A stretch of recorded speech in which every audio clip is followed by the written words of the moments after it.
in your analogy with the two baskets, Romans 5 actually says this exactly clearly. So by one man's sin, by one man's disobedience, the many were made sinners, and the wages of sin are death, right? There's your Adam 1 basket. And everybody who's born is born a dead man walking. They're in the one basket. Jesus Christ came, lived the perfect life, died the death that we deserved, raised up the other side to give us another basket.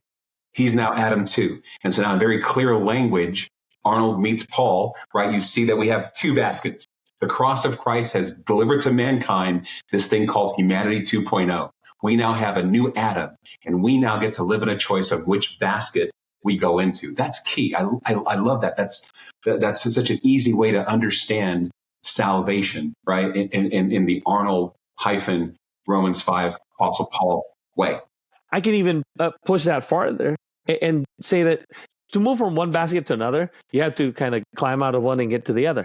It's even easier than that. Jesus connected these two things. He says, I'm just going to make a hole right here, and now you're connected. And all you got to do is say, okay, I want to go to the other basket. You move over to the other basket. There's no climbing. There's no crawling. There's not even any walking. How do you move over from basket 1 into basket 2? You just say, Jesus, I believe. Pull your Bible and go to Colossians 1:12 through 14. Once you begin to understand the gospel, all of a sudden texts resonate in ways you never have before. Giving thanks to the Father who has qualified you to share in the inheritance of the saints in light. Who qualifies us? The Father has qualified us. Not me and my deeds? No, me and I the don't think foods that so. I eat and the days that I worship on and the clothes that I wear? Not me? I hope not, because I think you're just going to end up in bad news if that's what you were trusting in, right? All right, just checking. It's the Father who qualifies us. Left to ourselves, we would be disqualified no matter how good we are.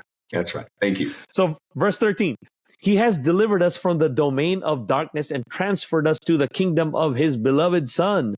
Time out. What did you just say again? Is that the answer to your question? How do you get from basket 1 to basket 2? Read that again. He has delivered us from the domain of darkness and transferred us to the kingdom of his beloved Son. There it is.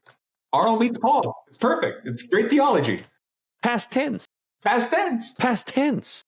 Ooh, wait a minute. Now you pushed even farther than what I said earlier. I was saying that there's a hole between the baskets, like you can just cross over. Wait a minute. Now you're implying he has delivered us from the domain of darkness, the dark basket, into and transferred us into the light basket. John didn't transfer himself. John didn't crawl from one basket to the other by virtue of my good deeds, right? It says that he qualified us and he has transferred past tense, yes. Right? So God transferred us to the kingdom of his Son. And in verse 14, in whom we have redemption, the forgiveness of sins. Again, past tense, by the way, in whom we have redemption, which of course is the forgiveness of sins.